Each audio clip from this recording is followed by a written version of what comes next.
Hi, hello. I don't really know how to start this. You know, it's like a conversation. But instead of talking to myself in the mirror, I'm talking to about 150 people. And it's always hard to start a conversation, you know, because there's too many ways.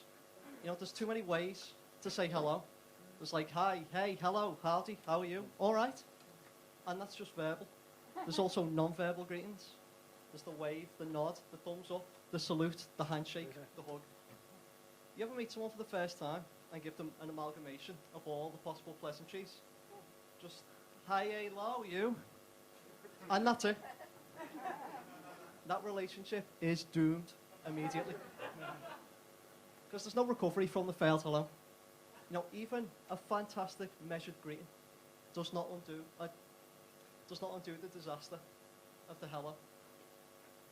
You know, this is one area of society where we can really cut down the options. Another, I think, is sport. There's too many things called sports nowadays.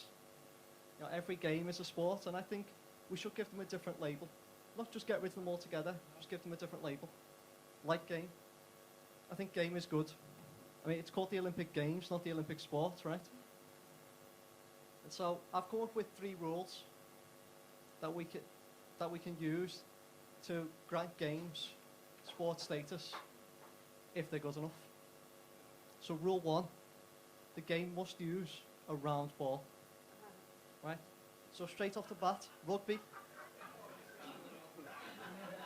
Rugby, you sat on your ball, made it an egg. I'm sorry, you don't get to be a sport anymore.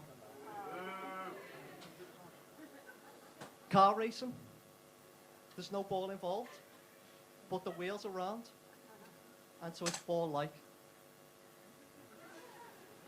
That's a fair argument. I think we can agree on that, but it's not a sport. You know, it's just driving. It's barely a game. I mean, how often are you sitting in traffic going, man, look at all these athletes. Not a sport. And then there's fighting events, like boxing and the others. They used to be sport-worthy. You know, there's no ball involved again, but it takes balls to get into the ring. But nowadays they're not sport-worthy. Back when the ancient Greeks and Romans and Babylonians, they fought to the death. But now it's just 2 guys in a ring for about half an hour, hoping to get a new shiny belt to keep the shorts up. Not a sport. And like any good rule, there must be an exception. And so there is an exception to my round ball rule. And that's handball. You know, handball cannot be a sport. Handball cannot be a sport because we already have basketball. And handball is just basketball for white guys too short and unskilled to be able to put a big ball in a small hoop. You know, we need a big square and a small ball. That's our skill level. That's rule 1. Rule 2. It must be played between 2 teams. So running, too many teams involved. In a race, there's 10 individual teams. In a marathon, there's thousands. How can we be expected to keep an eye on all of these runners? My theory is 2 eyes means 2 teams, no more. So let's go to the opposite way, punting. That's a 1-team game. The deer doesn't know you want to play. And for it to be a sport, there needs to be equality between the teams. So let's give the deer a gun and camouflage, and you get on all 4s. The third and final rule is that the sports must be played in shorts. And this is honestly a catch-all for all old people games like bowls and golf. You know, they're not sports. Any event where the equipment is getting more exercise than the player can neither be a sport nor a game. They are leisurely activities.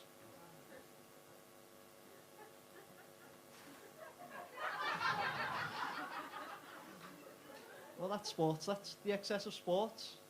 And the excesses continue when we look into words. There's too many words. And people like to use words to undermine bad situations. So one of my favorites is honest mistake. The kind of thing your doctor says to you when he accidentally amputates your thumbs. He said, "Oh, I'm sorry, it was an honest mistake." And you've got to forgive him for that. Sure, you've got no grip left, but at least he was honest. Well, of course the mistake was honest. A mistake has to be honest. A mistake is, by its very nature, honest. I mean, you can't have a dishonest mistake. A dishonest mistake is no mistake at all. It's a calculation. Another one I like is untimely death. It's one the papers often use, like, he died, 99, laying in his bed at the hour of his untimely death.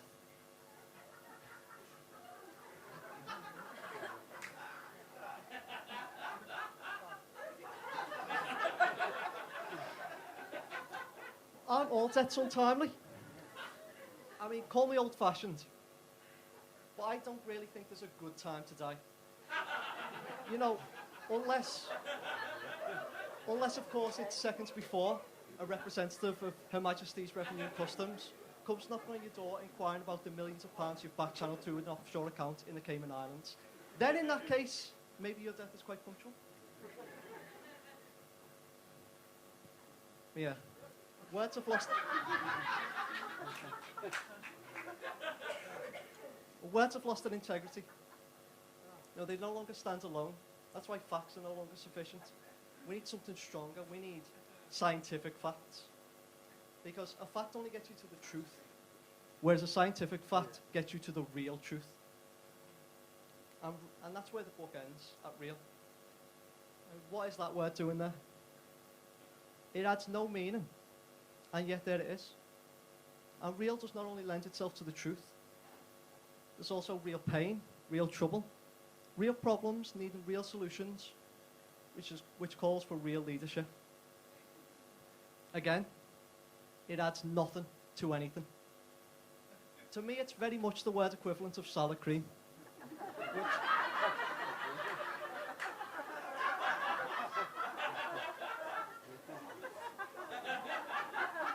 which I like to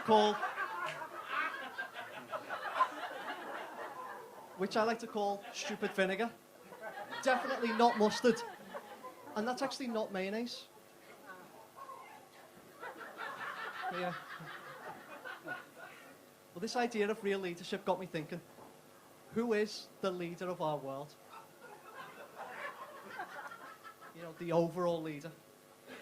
Of course, each country has its own individual leaders, but there's got to be one that sits atop the rest.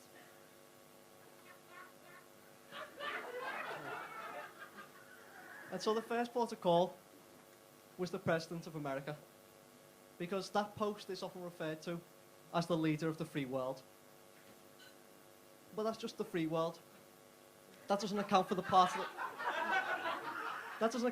of the world which is paid for. So I had to dig deeper. I had to imagine there's no countries.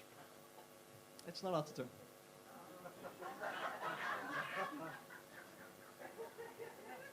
And I found it. It's an election which goes under the radar every year. The leader of our world is Miss World. Now,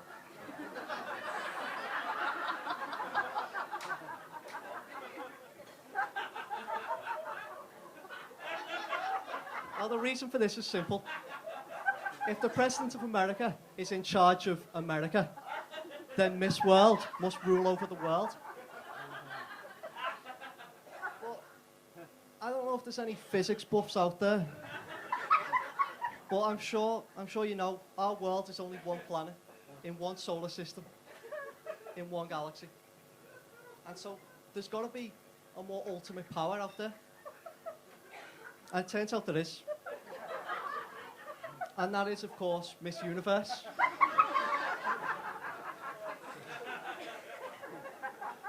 And you may be proud to know that for the past 70 years, a representative of Air has been elected to that post. So it's nice to see we're getting some galaxy-wide recognition, whilst getting one over on Mars in the meantime.